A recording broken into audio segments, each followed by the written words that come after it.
Oi pessoal, aqui é o Júlio, professor de Ciências, e esse vai ser o nosso primeiro vídeo complementando as nossas atividades. Nesse vídeo eu vou falar um pouquinho sobre reprodução dos animais, que é o tema da nossa atividade número 7. Em primeiro lugar, então, o que é reprodução? A reprodução é o processo em que indivíduos chamados progenitores geram novos indivíduos semelhantes a eles, ou seja, da mesma espécie, chamados descendentes. Esse processo de reprodução, apesar de a atividade tratar sobre reprodução dos animais, isso aqui é a definição de reprodução para qualquer tipo de ser vivo, não somente animais. Então, também é a mesma definição de reprodução para plantas, para fungos, para micro-organismos como protozoários, bactérias, etc. Então, é um processo de geração de descendentes. E essa característica é uma das principais características dos seres vivos. E é uma característica importantíssima porque ela possibilita a continuidade das diferentes formas de vida. Ou seja, como os seres vivos todos têm um ciclo de vida, eles têm um tempo de vida, após o qual provavelmente eles morrem, a não ser em alguns casos específicos de bactérias, por exemplo. Se não houver reprodução, as espécies não continuariam, né, existindo.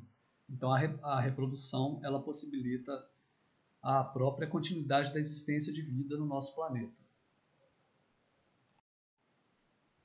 Para qualquer tipo de ser vivo, também, existem dois tipos básicos de reprodução: reprodução assexuada e reprodução sexuada.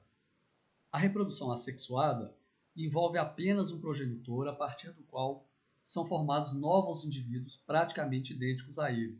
Ou seja, o indivíduo se reproduz sozinho, sem necessidade de cruzamento com outro da mesma espécie. Nessa reprodução assexuada, o material genético do descendente vai ser praticamente idêntico ao do progenitor. Então, esse tipo de reprodução não produz variabilidade genética. Ou seja, ao longo de várias gerações, o código genético daquela espécie vai permanecendo praticamente igual. Já na reprodução sexuada, existe o envolvimento de dois progenitores, né, dois indivíduos. Um macho ou indivíduo do sexo masculino e uma fêmea ou um indivíduo do sexo feminino. Esse termo macho e fêmea geralmente se usa para animais, né, não se usa para plantas, por exemplo, mas existe a planta do sexo masculino e plantas do sexo feminino, por exemplo. E ele acontece, né, a reprodução sexuada acontece principalmente nos organismos pluricelulares, né, ou seja, aqueles formados por mais de uma célula. Nessa reprodução, acontece então a combinação do material genético dos dois progenitores, o que vai resultar no desenvolvimento de novas características nos descendentes, porque vai surgir um novo código genético resultante do código genético combinado dos dois progenitores. Isso vai então possibilitar a variabilidade genética, ou seja, os indivíduos vão ter uma maior variação genética entre eles, apesar de serem da mesma espécie. Isso vai possibilitar também a ação da seleção natural e a própria evolução das espécies. De um modo bem resumido, a evolução das espécies é o processo pelo qual as espécies vão se modificando ao longo do tempo, ao longo de várias gerações, ao longo de milhões de anos, e vão se modificando lentamente.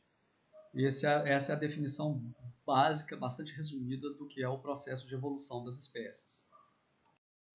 Falando agora especificamente da reprodução dos animais, eles podem se reproduzir das duas formas, tanto assexuadamente como sexuadamente, dependendo da espécie de animal, é claro, de que a gente está tratando. A reprodução assexuada ela ocorre principalmente em alguns animais invertebrados. E ela pode acontecer de várias formas. Eu vou dar o exemplo de duas formas aqui somente, que são a fragmentação e o brotamento. Na fragmentação, um indivíduo ele vai se fragmentando, ou seja, vai se dividindo em partes, e cada uma dessas partes se regenera e vai originar um novo indivíduo. Um exemplo de animal que se reproduz dessa maneira são os anelídeos poliquetas. são vermes marinhos, né, ou seja, vivem no mar, mas são parentes das minhocas terrestres, são do mesmo grupo das minhocas terrestres.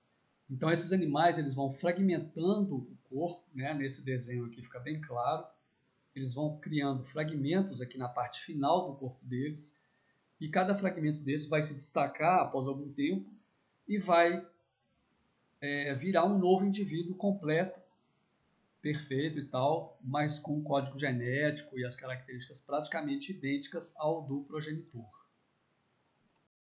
Já o brotamento, ele ocorre pela formação de expansões do corpo do indivíduo, como a gente pode ver nessa foto aqui, denominadas brotos.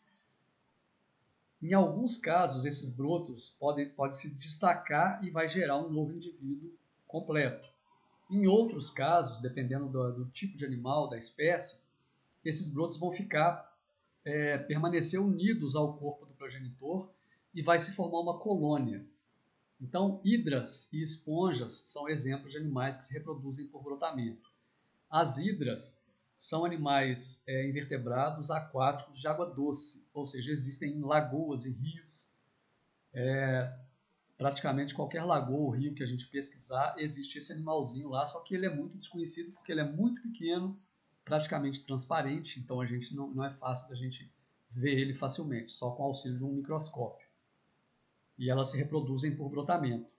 E as esponjas marinhas, né, que são animais marinhos, também se reproduzem por brotamento, mas no caso delas, elas formam geralmente colônias, porque os descendentes vão ficando acoplados ao progenitor e vai se formando uma colônia de esponjas. Já a reprodução sexuada, ela acontece na maioria dos animais, inclusive a nossa espécie humana, não é? E esse tipo de reprodução envolve a participação de indivíduos de dois sexos diferentes. Esse tipo de reprodução, então, ele envolve a participação de indivíduos de sexos diferentes, né, macho e fêmea, sexo masculino e sexo feminino, e esses indivíduos possuem órgãos especializados chamados gônadas. E essas gônadas são órgãos que produzem as células reprodutivas, chamadas gametas.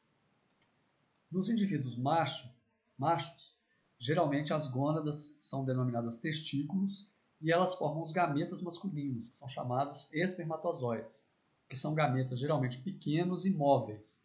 Na maioria das espécies, os espermatozoides possuem uma cauda que vibra, né, uma célula microscópica, mas eles têm uma cauda microscópica que vibra para permitir a mobilidade, né, a movimentação do espermatozoide. Nas fêmeas, as gônadas são os ovários, aonde ocorre a produção dos gametas femininos, que são chamados óvulos, que são gametas imóveis, na maioria das espécies muito maiores do que os espermatozoides, porque eles acumulam substâncias que vão nutrir o embrião no início do desenvolvimento. Para ocorrer a formação de um novo indivíduo, de um descendente, precisa antes acontecer a fecundação. O que é a fecundação? É o encontro do gameta masculino com o feminino, né, ou seja, de um espermatozoide com um óvulo, que desse encontro, vai se produzir uma primeira célula do novo indivíduo, que é chamada zigoto ou célula-ovo. E dependendo da espécie, essa fecundação pode ser externa ou interna. A fecundação externa, ela ocorre fora do corpo da fêmea, ok? Então a fêmea vai expelir os óvulos para o ambiente, isso geralmente na água, então isso é a fecundação externa, é comum em animais aquáticos, e o macho vai expelir também espermatozoides na água, e aí na água, no ambiente, ou seja, fora do corpo da fêmea, vai ocorrer a fecundação, né, o encontro dos espermatozoides com os óvulos. Isso acontece em várias classes de invertebrados, de animais invertebrados, em algumas espécies de peixes e de anfíbios, como os sapos, por exemplo, possuem fecundação externa. Já a fecundação interna, ela acontece dentro do corpo da mãe. Então, o macho possui órgãos genitais ou copuladores, que podem possuir vários nomes, e durante o encontro, né, que é chamado cópula, o macho vai usar esses órgãos copuladores para liberar dentro do corpo da fêmea os espermatozoides.